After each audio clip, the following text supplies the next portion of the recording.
Steve Chamberlain's right. Listen, my friends, because it's hard to believe of the amazing career of my friend Steve.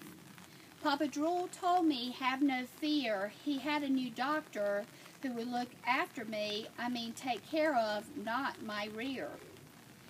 Young and good looking, OMG, Steve didn't know what he was getting into with me.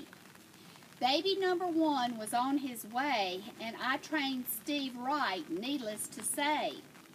First came the flu, then chicken pox next. After that, diabetes, so he thought I was hexed. Steve said, Twyla, Twyla, my dear, call me with your sugar levels you hear. If Steve wasn't home, Kathy would write, and I'm sure she probably thought I was a fright. Now, baby Trey was a priority, we have to say, so an amniocentesis was on the way. Trey decided to grab the needle that day, and OSHIT was all Steve wanted to say. So delivery time would now be a cinch, but no dilation, not even a pinch. 5 days and nights, it was every method known.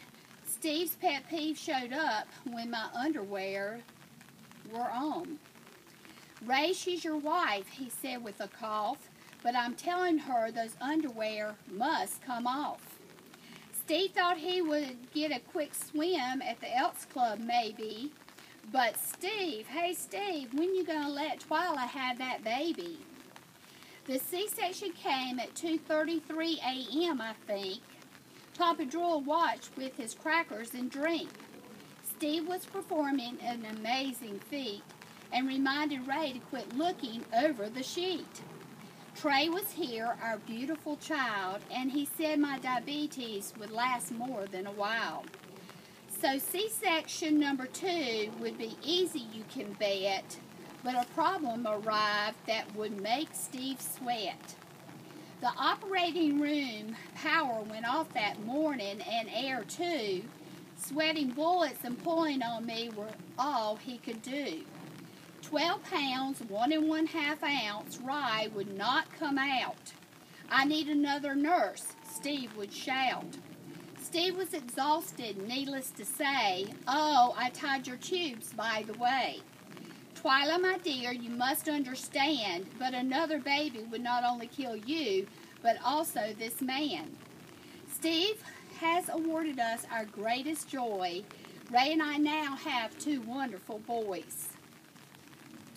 More and more I was on his mind because we had our children all at the same time.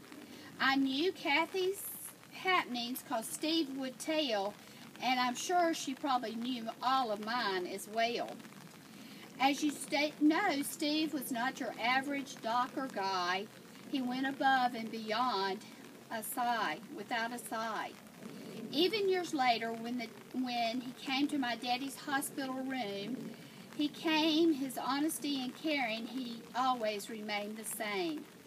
It never really mattered what my need, poison ivy or lab results, I could count on Steve. Steve could never get me out of his hair, and closer he came to me at Kings Mountain Women's Care. Firm in his beliefs in character and care, I am thankful with me his life he did share. So for many, many years he has been my doc and friend, and with much love and thanks to Charleston I send.